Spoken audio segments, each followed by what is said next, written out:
Hello दोस्तों, बचपन में खिलौनों के साथ खेलना सभी को अच्छा लगता है।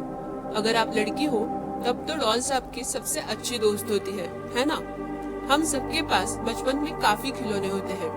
अक्सर लड़कों को गाड़ियों से खेलना पसंद होता है और लड़कियों को डॉल्स से। मगर आपने लाई हुई डॉल अगर हॉन्टेड निकले तो जरा सोचिए, अगर आप अपनी डॉल को हाथ में लिए उससे बातें कर रहे हो और वो अचानक से जवाब देने लगे, तो आप इतने डर जाओगे कि जिंदगी में कभी कोई डॉल घर पर नहीं लाओगे। तो हम आज की वीडियो में ऐसे ही डॉल से रिलेटेड एक रहस्यमय जगह के बारे में बात करने वाले हैं और उस जगह का नाम है आइलैंड ऑफ डॉल्स। तो आज हम बात करने वाले हैं एक ऐसे टापू की जो उसकी रहस्यमय हालातों से सारे लोगों का आकर्षण अपनी ओर खींच लेता है। ये छोटा सा टापू अमेरिका के मेक्सिको सिटी से 17 किलोमीटर दूर दक्षिण दिशा में स्थित है। इस टापू पर लटकाई गई गुड़ियों की वजह से ही इसे द आइलैंड ऑफ डॉल्स का नाम मिला है। इस टापू पर एक दो नहीं बल्कि सैकड़ों गुड़िया आपको पेड़ पर टंगी हुई दिखाई देगी। दरअसल हुआ यूं कि आज से बहुत साल पहले जूलियन संताना नाम के एक आदमी ने ये टापू खरीद लिया। उसे ऐसी ही शांत और प्रकृति से पूर्ण जगह पर रहना काफी पसंद था। जब जूलियन यहाँ रहने आए तब उन्हें इस टापू के हादसे की कहानी पता चली। उनके आने के काफी सालों पहले इस टापू के पानी में एक लड़की की डूबने की वजह से मृत्यु हो गई थी। उस वक्त वो अपनी गुमी हुई डॉल को खोज रही थी और खोजते खोजते वो पानी के काफी नजदीक चली गई और पानी में गिर पड़ी। वो चिल्लाती रही मगर उसे कोई बचा नहीं पाया और वो डॉल को याद करते करते डूब के मर गई।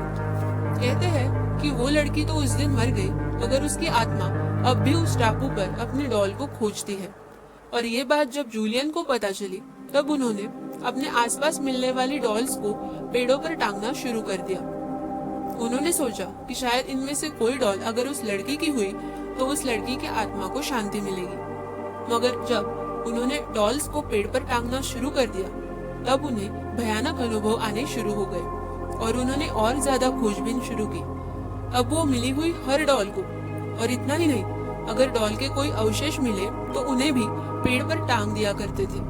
मगर इसके बाद तो भयानक हादसों का सिलसिला और भी ज्यादा बढ़ गया। अब उन्हें किसी की आवाजें आती थी तो कभी ऐसा लगता था मानो कोई घर में चल रहा है, जबकि उनका टापू शहर से बहुत ही दूर था और उनके अलावा और कोई इंसान उस टापू पर मौजूद भी नहीं था। इन हादसों से वो काफी डर गए थे मगर उन्होंने डॉल्स को पेड़ पर टांगने का काम चालू रखा था। ऐसा करते करते वो करीबन 50 साल उस टापू पर रहे और 2001 को उनकी हार्ट अटैक की वजह से मृत्यु हो गई। ऐसा कहा जाता है कि उनकी मृत्यु के बहुत दिनों बाद उनकी बॉडी लोगों को मिली और वो ठीक उसी जगह पर पाई गई जहाँ पर उस लड़की की लाश मिली थी। और ये बात जूलियन की मौत को काफी हद तक रहस्यमय बना देती है।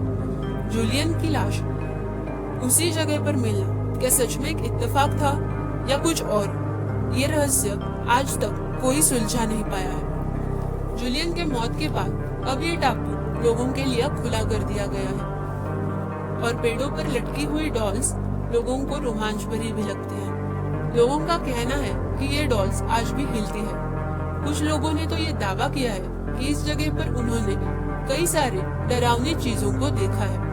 ज्यादातर लोग इस आइलैंड को मनहूस मानते हैं, जबकि कुछ लोग का मानना है ये सिर्फ अफवाहें हैं। मगर आज भी ये टापू डॉल्स से भरा हुआ है और इंसानों को डराता है। भले ही दिन में यहाँ सब कुछ डरावना ना लगे मगर जैसे ही रात होने लगती है ऐसा लगता है मानो जैसे कि ये सारी डॉल्स आप ही को देख रहे हो। अगर आपको ऐसी डरावनी जगह पर जाना पसंद है तो ये जगह आपके लिए एकदम सही है।